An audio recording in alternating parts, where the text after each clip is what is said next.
पिया काहे करेला तू नहीं नहीं पिया। कितना मानती हो यार। तना मन फूट जाइब मोटाई हो दादा, मुँह छोटा कैसे घोटाई हो दादा। अरे आई हो दादा, अरे आई हो दादा, तमे हरी मिलल बिया हमारा के गाई हो दादा। दोनों बेरा तू बना के पीहा चाय हो दादा।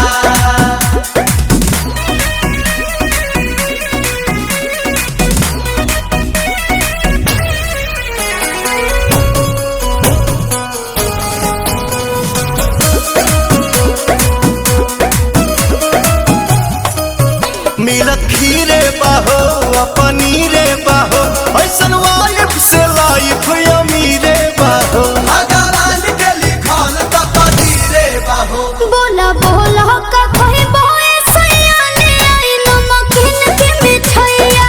थोड़ा चटनी भी तह चुमा लगेला मिठाई हो दादा। भौजी फेर भइल सब हलवाई हो दादा। अरे आई हो दादा, अरे आई हो दादा, तमे हरी मिलल बिया हमारा के गाई हो दादा।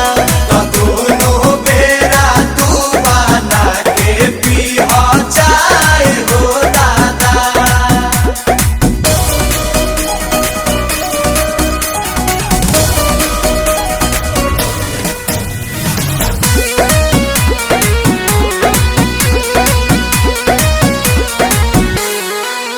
मने आंसू के हो प्रियांशु के हो, ई तो जान ही पवन पे आंसू के हो।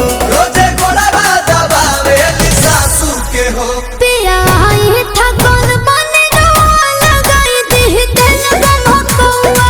अच्छा हाजी बेलू मोहरत के दौरत भगाई हो दादा। हर बोलिए लगेला दवाई हो दादा।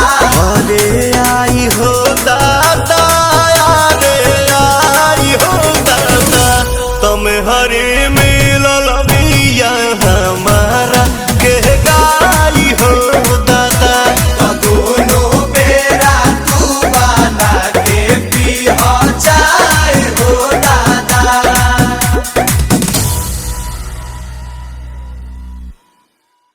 अरे आई हो दादा, अरे आई हो दादा, तमे हरी मिलल